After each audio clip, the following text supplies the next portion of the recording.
Hey everyone, it's Chris, the PDX Picker. We are back today with another video where we're going to pull some orders that sold for me on eBay and just talk about some of the things that I've picked up recently and why I go into making the decisions that I do on buying those items. I'm filming on with a new camera. My GoPro decided to stop working completely, so I'm just trying to use my phone for now, although I've had some issues in the past getting the videos to transfer from my phone to my computer.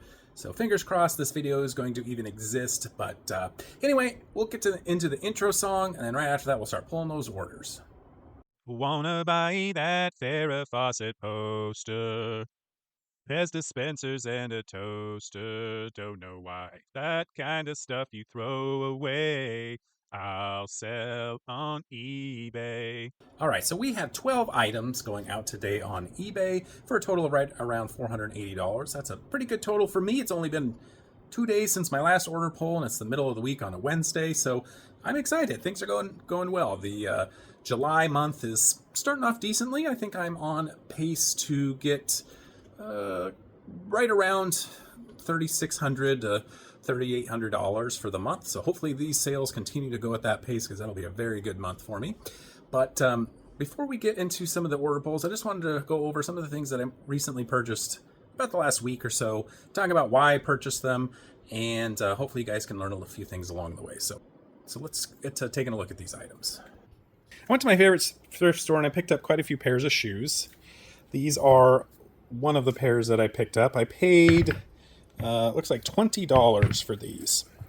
And that's pretty high for a pair of shoes, especially a pair of Nikes, but these were in pretty immaculate condition. So first and foremost, I of course looked at the model of them. And these are Nike Pegasus trail shoes, so they're trail running shoes.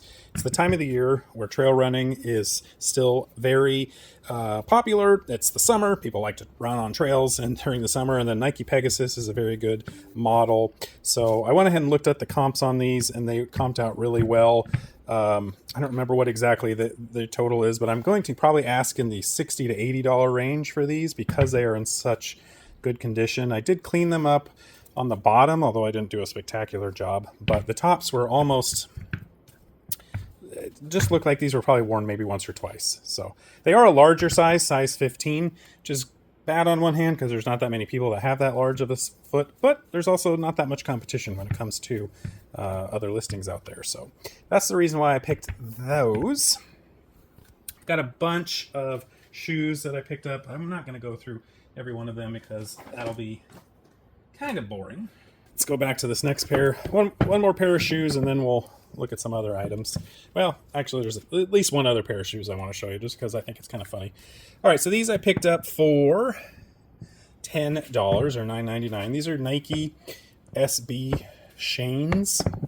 Again, first and foremost, you want to look at the model, but also just the condition. These were in very good condition. I cleaned up the soles here, tried to get rid of as many of the spots on here that I could. There's still a few on there, but overall these are pretty. I couldn't get rid of that one kind of bothers me, but these are really good condition, especially the suede on the top here.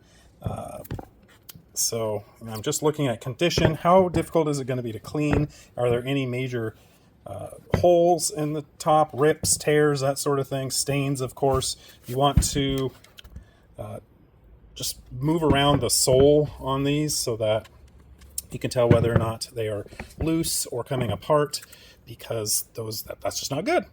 Obviously, people don't like shoes that are falling apart. So after all that, then you take a look at the price and the sell-through rate. So now these have a good sell-through rate. These have a decent sell-through rate as well. So I'm probably going to be asking around $35 to $45 for these. All right, these next shoes, I got them just for the nostalgia value. If nothing else, I think they probably have some value, but I just don't know for sure. Check these out, guys. These are old school Reebok Pumps. I think these are from the early 2000s, mid 2000s, somewhere right around there. This is an Andy Roddick tennis shoe model, like an actual tennis shoe, shoe for tennis players. And look at this. It's a Reebok Pump. I looked at sold comps. Guys, I think the last one of these that sold, no joke, was like 2011 or 2012. It has been a minute since any of these have sold. But when I found these in the thrift store, I couldn't pass them up. I paid $15 for them. For those of you that don't know, maybe there's some younger folks that aren't familiar with the Reebok Pump, but it came out in the early 90s, and it was a basketball shoe originally, and it looked similar to this, but it was a little taller. And then this here right now it's in the shape of a tennis ball. The one that was for basketball was in the shape of a basketball. It was orange. Anyway, this is a literal pump, and you put your foot in there, you pump this up, and there's air bladders, I think, on either side of this that fill up with air, and it makes the shoe tighter, fits a little bit better, I guess. It's really a gimmick more than anything. I don't know exactly how effective it is, but man, back in the day, I wanted some of these so bad. All the kids wanted these. They were expensive, well over $100, probably $150 or more, and I want to see if you can actually hear this. So let's see for a second. I don't know if that picked up on there, but basically after you're done pumping it up, you want to take them off, or you've pumped it up too much, there's a release right here. You press this and the air comes out and is released, and now it's a little easier to take off. But I have no idea how much I'm going to ask for these. They are in pretty good shape. I think the person that bought them maybe wore them, I don't know, a handful of times and then just threw them in their closet for 15 years probably or more, but I just couldn't pass them up. Just the nostalgia for the Reebok Pump was pretty strong when I saw this. So I think I'm gonna ask high just because of the rarity of this. I'm gonna probably go at least $75, maybe more. I'm not sure, but it was cool. Cool to find for sure. I don't know when I'll ever see a pair of old Reebok pumps. I believe they have come out with like a Repop issue, or a reissue of some types of Reebok pumps semi-recently. I don't think they were very popular. Certainly not as popular as they were back in the day, but hopefully somebody that sees this is into that nostalgia, that older, wanting to buy a 15, 20-year-old shoe. Who knows? Hopefully you'll see those shoes and the other ones I showed you on a future video that showing that I sold them. So, all right. I really hate how this filming is turning out. I apologize, guys. This is going to be a not so great video. But, all right, let's see what else I picked up recently. Real quick, I won't talk about the details. This is a nice pair of Hoka's, also trail running shoe, I believe, that I got for pretty inexpensive.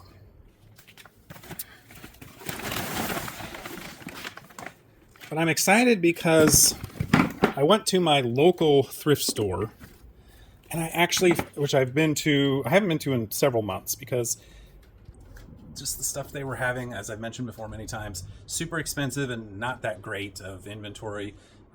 They were just asking way too much money for junk or stuff that was not going to sell. So I hadn't been there in a long time. I decided to go there yesterday, and I found a few things. So that was pretty exciting. So found is this Brazilian blowout flat iron.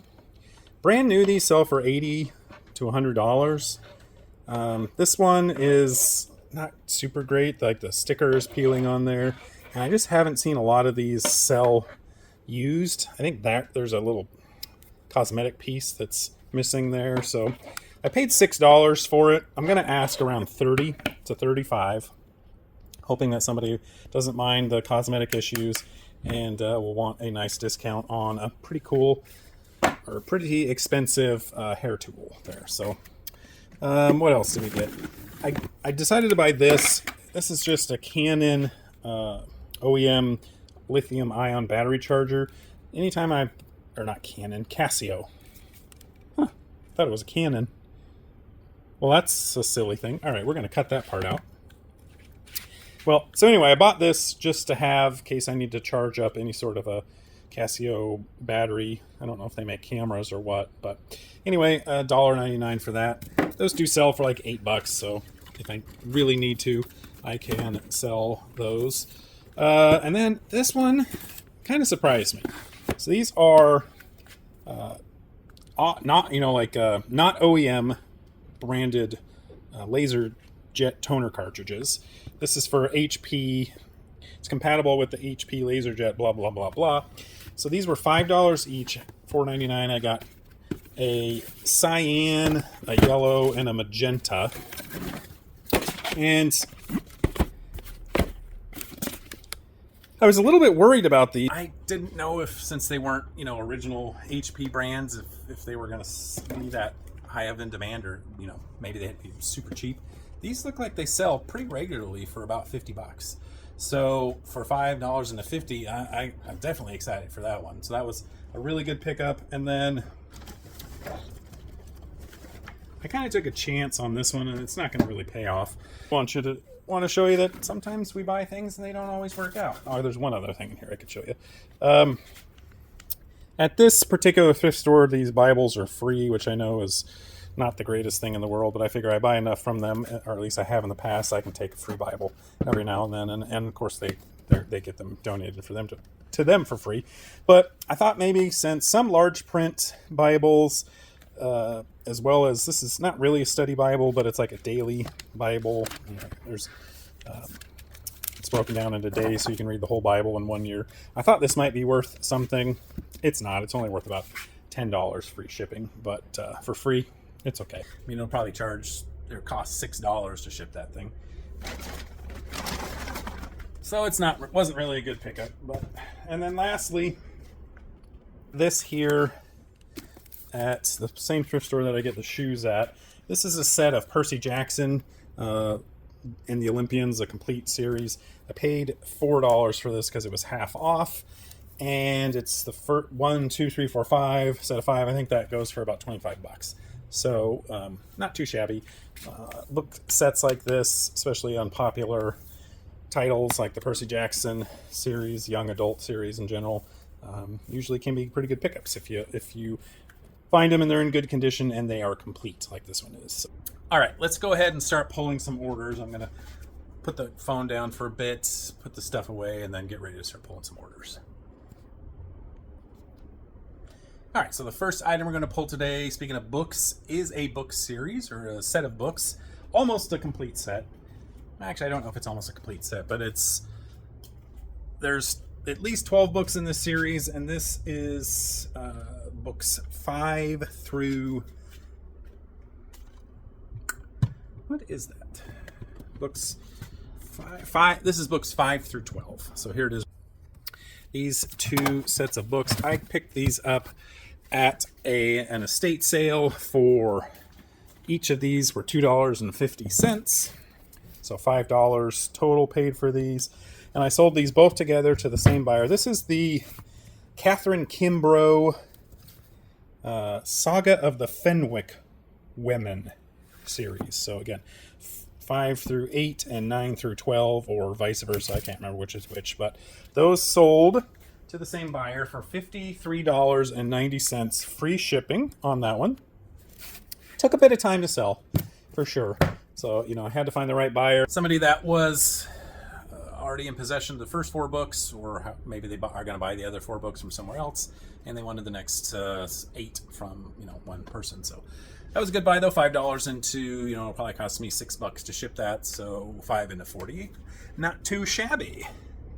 Okay, this next item that sold, it's on the rack.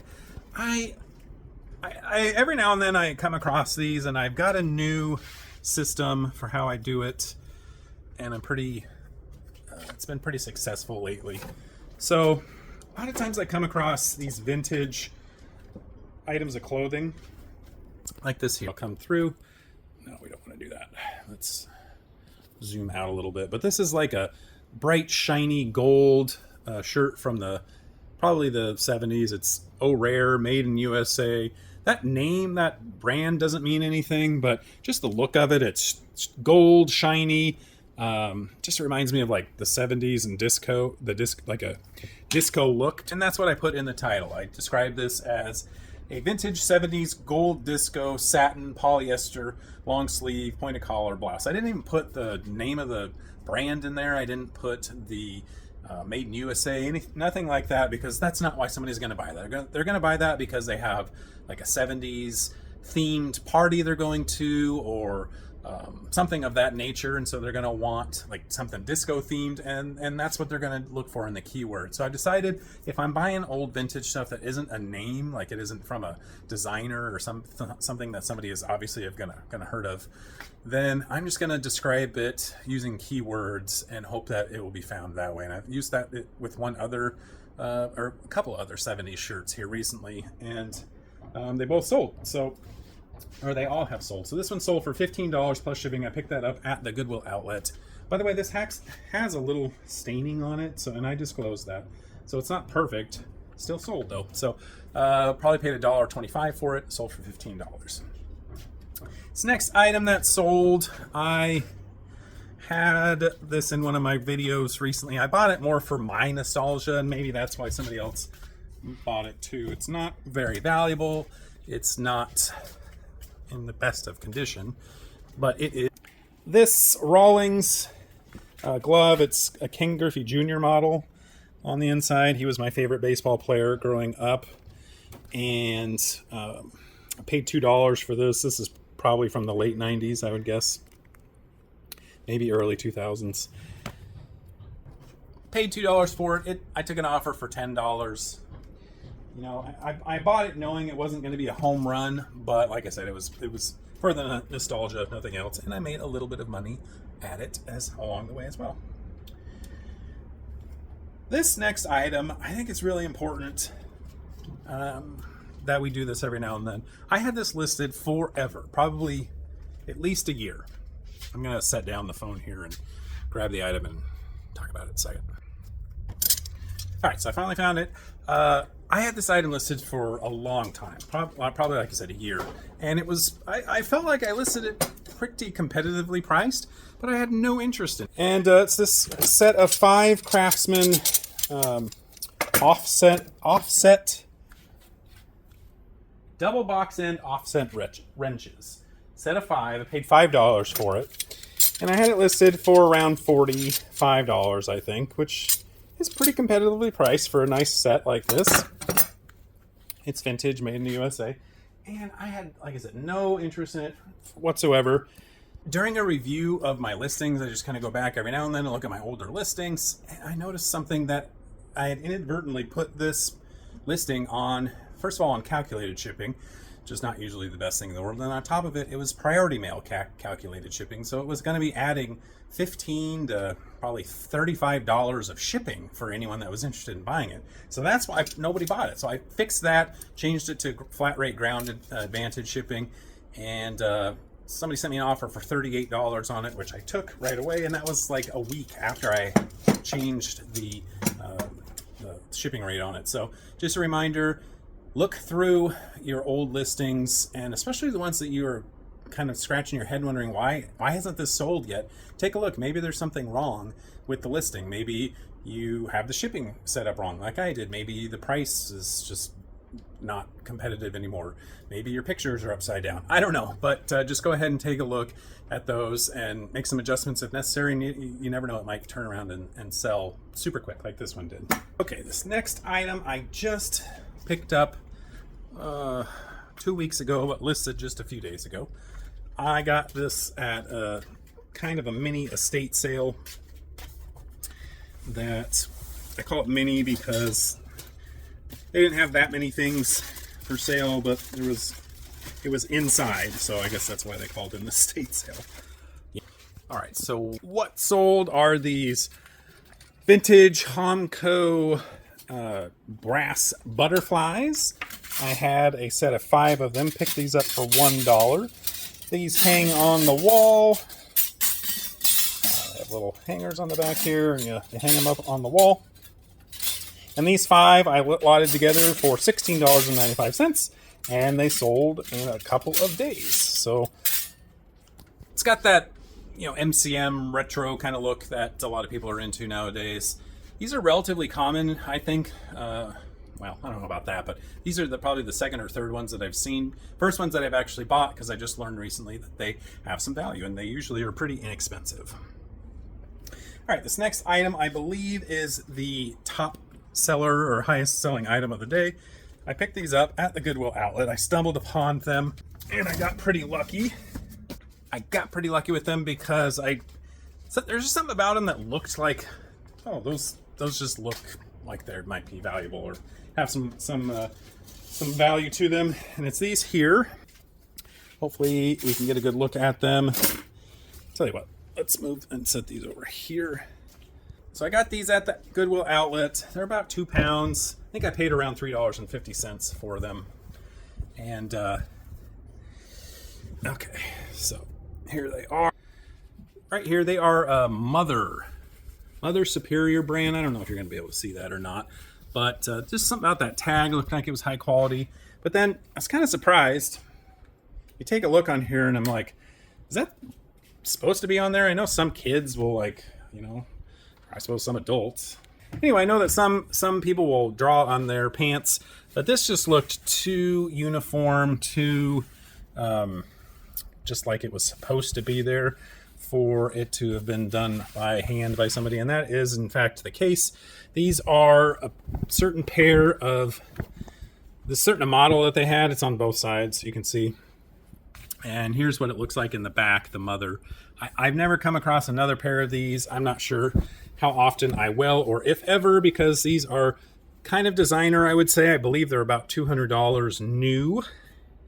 And let me give you the exact description on these. But anyway, I sold these for $85 plus shipping on eBay. And they are called the Mother Superior, the Scrapper Cut Ankle. So the Scrapper is the handwriting on there, and it's an ankle jean because they're cut a little bit short there down at the bottom. So that was pretty cool. Very excited on that one.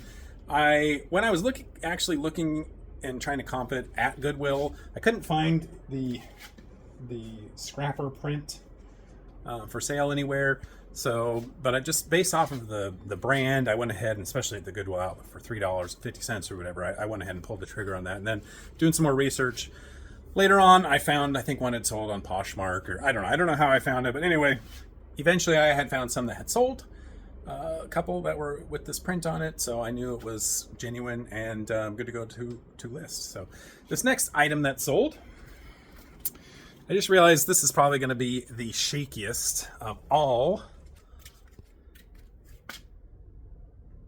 my videos. There it is. This next item that sold, I picked up a couple weeks ago at a garage sale. This person was selling a whole bunch of old vintage toys and things out of his collection. I believe he was a toy restorer, but he also had some other older cool things like this. Right here, this is a McCoy Swan flower vase.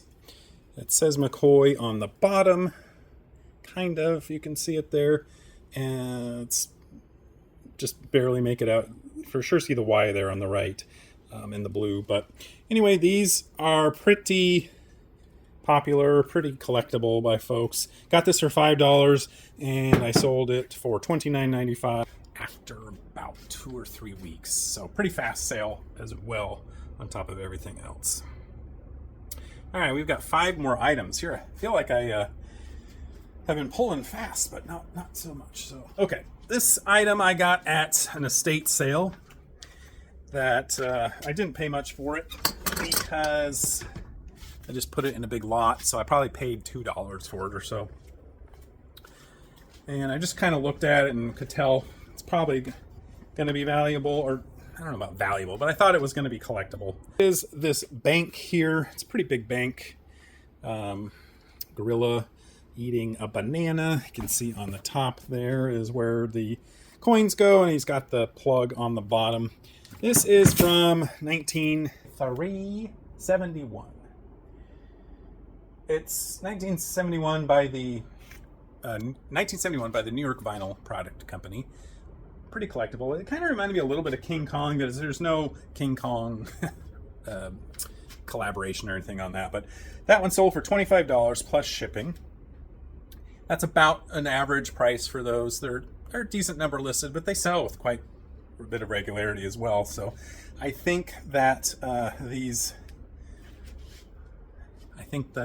a pretty collectible bank for the folks that collect banks. So, all right, this next item I just listed yesterday, and it sold much faster than I thought it would.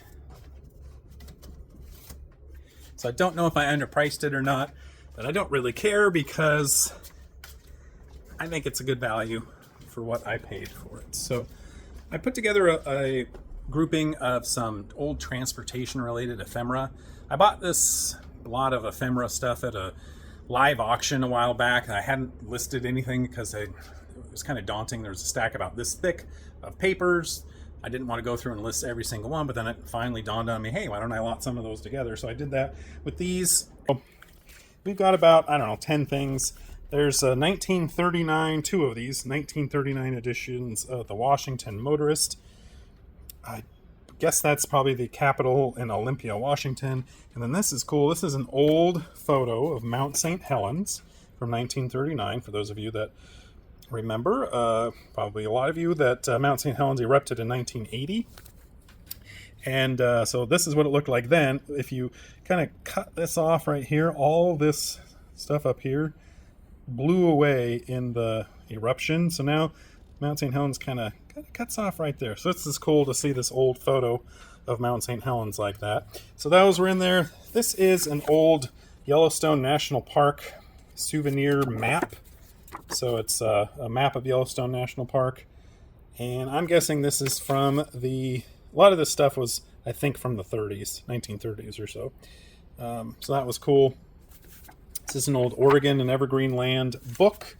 I'm in Oregon, so not too surprising to see these things.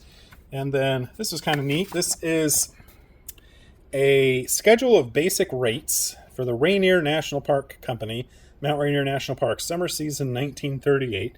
This is from the United States Department of Interior and the National Park Service. I probably guess they handed these out to folks in the area. It just literally has some information on the costs to utilize the park. So National Park Inn, so what the rates were to stay in the rooms. Paradise Inn, same thing, room rates. So that says hotels, lodges, cabins. So I just thought that was cool to include in there. And I mean, how many of those exist? And then we have 3 of these Conoco tour aids. These are old maps of, these are, I believe, all areas in the Northwest. Southeastern Idaho, southwestern Montana, so northern Idaho. There's 3 of those. This one says the Golden Gate International Exposition. There's 2 of those, actually, that say that.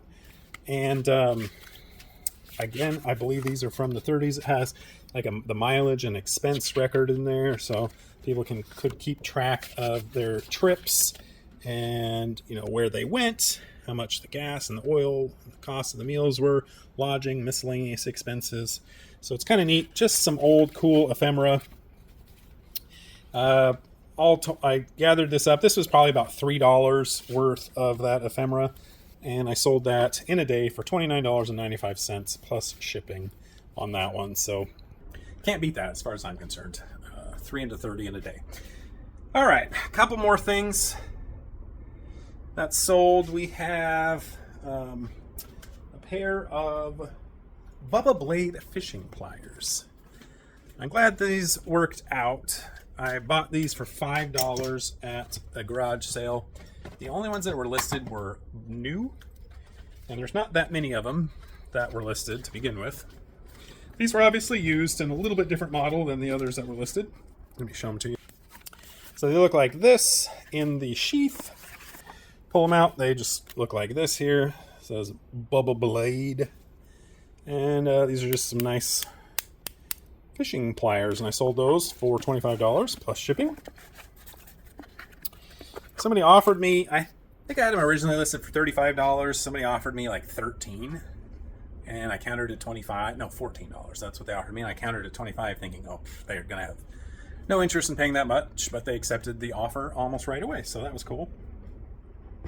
And the last item that sold, this is definitely in the category of sometimes when you procrastinate too long because you're lazy and you sit on things in your death pile, you lose money. Not only are you losing money by not selling it, but you lose money because sometimes things go down in value. And this is definitely one of those items, which it is what it is. But I bought this like 2 years ago, maybe even more. It is a collector's edition Coca-Cola Barbie, Coca-Cola waitress. In the box, but you can tell the box is just not in good condition. So this would be somebody who just wants a good condition doll, but they're not going to display this box, I don't think anyway. When I bought that 2+ years ago at the height of the collectibles phase, or pricing, the height of the pricing in terms of collectibles items, that thing was worth about $45 or $50, I think. Maybe not quite that much, I don't know, but I ended up paying over $19. I paid $19.22 for this item when I factored in the shipping costs to get it to me. And I sold it for $19.95. So I definitely lost a little bit of money on there, but at least I'm recouping most of my investment back on that. But moral of the story, guys, especially when it comes to collectibles, pay attention to the market, because some things will go down and you will miss out if you aren't taking advantage of the higher prices. So try and keep an eye on that if you're going to sit around on a death pile for as long as I do. So, all right, guys, that is it for today's video. I hope this video actually is shown. We'll have to figure out how to get this video from my phone to my computer, so hopefully that'll work. But thanks so much for watching. Please like this video if you did like it, and subscribe to my channel if you haven't already. Would really appreciate that. Thanks so much for watching. Good luck in all of your ventures out there, and we'll catch you on the next one. Take care. Bye-bye.